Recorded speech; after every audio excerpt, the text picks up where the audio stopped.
রবীন্দ্রনাথের বই পড়বে না কেন? হিন্দু, আর হিন্দুর বই পড়ে সারা জীবন পড়ছি রবীন্দ্রনাথের গগনায় গরজে ময়ের ঘন ভরসা, কুলে একটা বসে আছি নাহি ভরসা, রাশি রাশি ভাড়া ভাড়া ধান কাটা ফল সারা, বড় নদী খোড় ধরা খর পরশা, কাটিতে কাটিতে ধান এলো বরসা। সেই রবীন্দ্রনাথ ঠাকুরই তো লেখছে, বিপদে মুড়ে রক্ষা করো এ নহে মোর প্রার্থনা, বিপদে আমি না যেন করি ভয়, দুঃখ তাপে ব্যতীত চিতে নাইবা দিলে সান্ত্বনা, দুঃখে যেন করিতে পারি জয়। ঠিক বুড়ো মানুষ হয়ে যেতেছে, এই মানুষ আর পাইবেন না এই দেশে, মরে গেলে আর পাইবেন না। রবীন্দ্রনাথের বই পাইবেন না, বই ফাইলেই করে আনবো। নজরুল বল বীর বল উন্নত মম শির, শির নেহারি আমারি নত শির ওই শিকড় হিমাদ্রি। একটা কবিতা লেখার জন্য 1 বছর জেল কাটছে 1921 সাল, যিনি তাকে জেল কাটাইছে, তার চাকরি চলে গেছে। সেই নজরুলের কবিতা পড়া যাবে না, তার বই পুড়ে ফেলতে হবে। কেন? এই 5ই আগস্টের পর এটা শুরু হয়েছে, বই পুড়ে ফেলবে কেন? আমি তো কাফেরের বইয়ে পড়তে চাই, সেই কাফের কি লেখছে লিখতে আসল উত্তরটা দিয়া কাফেরকে আমি ভালো করতে চাই। কি কথা ঠিক না? বই পুড়ে ফেলবে, বই এদের শত্রু, কারণ বইয়ে তো ভালো কথা লেখা। এইভাবে যখন শুরু করলো আমাকে করলো, ঠিক আছে দেখলাম আমি কুরুচিপূর্ণ কথা কইছি, আমি উত্তরও দিলাম যে আমি কি কথা কইছি আমি জানি না, আপনি যদি স্পষ্ট করে লিখতেন আমি কি অন্যায় কথা কইছি আমি ঠিক জবাবটা দিতাম। যেহেতু লেখেন নাই, কাজে আমি বলি আমি শত শত বক্তৃতা করছি, 2টা বক্তৃতা 2টা কথা ভুল হইতে পারে, পারে নাকি? 100 কথা বলে আমি তো মানুষ, এই কথাটা লিখে দিচ্ছি, আমার তো 2টা কথা ভুল হইতেই পারে। যদি আপনারা দেখান যে এটা ভুল হয়েছে মাপতাম, ওটা এইভাবেই বলছে, হাত জোর করে মাপতাম। তারপরে 2 দিন পরে দেখলাম আমাকে 3 মাসের জন্য তারা সাসপেন্ড করছে। কেন করছে আমি জানি না, আসল কথাগুলো আপনারা আস্তে আস্তে জানতে পারবেন। কারণ জামাত যেহেতু চায় না, পাকিস্তান যেহেতু আমাকে চায় না, যে কোনো কারণেই হোক, আমি ফজলুর রহমান এখন জাতীয় আন্তর্জাতিক ভাবে এমন একটা পর্যায়ে আছি, আমি একটা কথা, এই যে এখানে কথাটা কইতাছি, আপনি দেখবেন কাল রাত্রে থেকে সারা রাত বাঁচবো সারা দুনিয়াতে। এটা করছে দলের সিদ্ধান্ত মানছি, খুশি হয়েছি, কিন্তু আমি জানলাম না আমার অপরাধ কি। এই 20 তারিখে কিশোরগঞ্জ জেলা বিএনপির সম্মেলন, আমি ছিলাম সভাপতি, দুঃসময়ে আমি দলকে সংগঠিত করেছি। 20 তারিখে আমি থাকতে পারবো না কেন? এটা কি আপনারা চান না 20 তারিখে?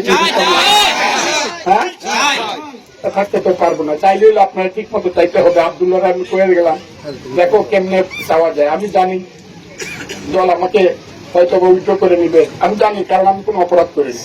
আমি তবে একটা কথা বলতে চাই, যাই হোক আমি আপনাদের সাথে ছিলাম, আমি আপনাদের সাথে আছি, এবং যাই হোক আমি কিন্তু আপনাদের সাথে থাকবো, এবং লাশটা কিন্তু আমার ইসলামী ফজলুর রহমানের দেশে আর পাবেন না। আমি জীবনে ওই 11 কোটি টাকার বান দিছি, আমি বলছিলাম 11 কোটি টাকার বান দিতে গিয়ে, মাটির বান দিতে গিয়ে আমাকে জাফরুল্লাহ চৌধুরী বলছিল 10% টাকার হিসাব দরকার নাই, 90% টাকার হিসাব দিও। তাইলে 11 কোটি টাকা 1 কোটি 10 লাখ টাকা আমার পকেটে আইসা করে না, এটা তো হিসাব দেওয়া লাগবে না।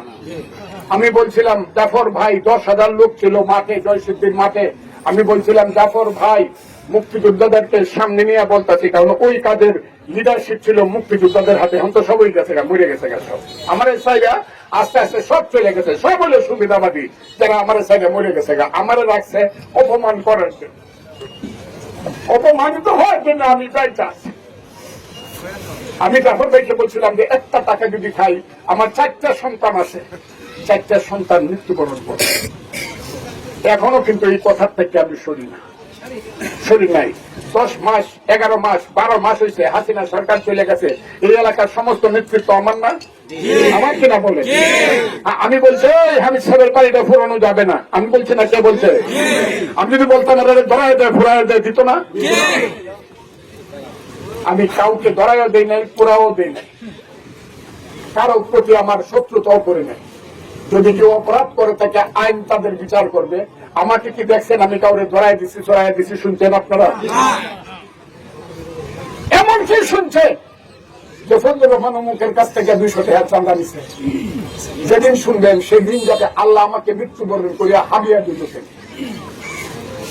এই পকেটে আল্লাহ যাতে আপনার কোন অপর মানুষের ঘুষের টাকা আমার পকেটে না আসে। আমি সিনিয়র উকিল, আমার ওয়াইফ সিনিয়র উকিল, আমার ছেলে ব্যারিস্টার, কথাটা খুব বোঝার চেষ্টা করেন। আমার মেয়ে আমেরিকাতে ডক্টরেট, সেও উকিল, আমেরিকাতে উকিল, ওয়ার্ল্ড ব্যাংকে চাকরি করতো। কয়জন হলো? 4 জন। আমার যে বড় ছেলে, সেই ছেলে এখন ব্যাংকের ডিজিএম, আন্তর্জাতিক ব্যাংকের, কথাটা বুঝলেন। আর আমার আর একটা ছেলে বিএতে ফার্স্ট ক্লাস ফার্স্ট, এম এতে ফার্স্ট ক্লাস ফার্স্ট, ইংরেজিতে সে তার বাসায় রেখেছি, সে AI নামে একটা, আমি এটা বুঝিও না, AI আছে একটা, খুব মানে সবচেয়ে পৃথিবীর উন্নত কম্পিউটারাইজ জিনিস, আমি এটা বুঝি না কি এটা, বাবা তুমি বলতে পারবে। AI করে আমরা 6 জনই রোজগার করি, 6 জন মানুষ, বলেন তো দেখি আমার টাকার কি দরকার? টাকা কি কবরে যায়? যায় না, এবং জীবনে কোনদিন যাবে না। আমি আপনাদের কাছে আসছি, আপনারা যে আমার সাথে কথা বলছেন,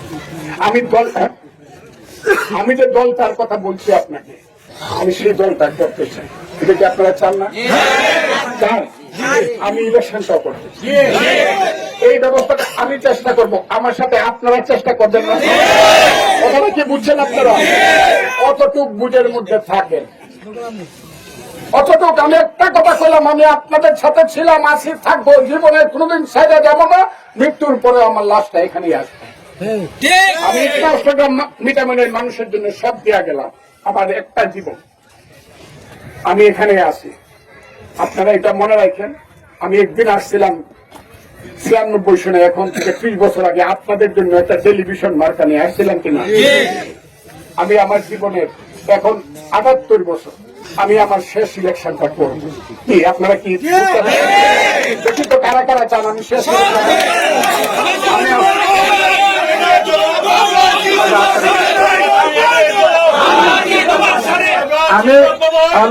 আমি আপনাদেরকে বলি, আমি আপনাদের সাথে আছি, থাকবো। আমি আমার সমস্ত কথা ইটনাতে বলবো 8 তারিখে। আজকে হইল 6 তারিখ শনিবার, সোমবারে আমি ইটনায় কথা বলবো। কারণ এই রাস্তায় যেখানে গিয়ে 0 পয়েন্ট হয়েছে, সেই 0 পয়েন্টে আপনারা আসবেন। আর 10 তারিখে আসবো মিটানো, সপ্তাহে 3টায় বা 4টায়, এর পরে না। আপনারা কি বুঝতে পারছেন আমার কথা? এটাই কথা, আমি আমার সব কথাগুলো ইটনা এবং মিটামুনে বলবো। হ্যাঁ, কিন্তু একটা জিনিস মনে রাখেন, জীবনে আপনাদেরকে ছাইড়া যাব না। আমি আছি, আমি ইটনাস্টকা মিটামুনে আমি আছি, আমি আপনাদেরকে ছাইড়া যাব না। আপনারা আমার জন্য দোয়া করেন। আজকে এই যে ভোর 5টার সময় স্টার্ট করছে ঢাকার থেকে, আহলে সুন্নাতুল জামাতের আইসা সভাতে আইসি অষ্টগ্রামে, হাজার হাজার লোকের দিনের নবীর শানে মিছিল হয়েছে। দিনের নবীর শানে লা ইলাহা ইল্লাল্লাহু মুহাম্মাদুর রাসূলুল্লাহ, খালি মুহাম্মাদুর রাসূলুল্লাহ। মনটা আজকে শান্তি আছে, বাড়িতে গিয়ে একটু রেস্ট নিব শুধু আজকে রাতটা। আপনাদেরকে আমি দাওয়াত করে গেলাম, যারা সবাই ইটনা মিটামুন যায়, আমি খুব খুশি। আর যদি মনে করেন একদিন যাবেন, 2টার যে কোনো একটা মিটিং এ আপনারা যাবেনই, আপনারা বাদ দেন না, কারণ আমি ওখানে আমার সব কথাগুলো আমি বলবো। আমি আপনাদেরকে সালাম দিলাম, খুদা হাফেজ, আসসালামু আলাইকুম।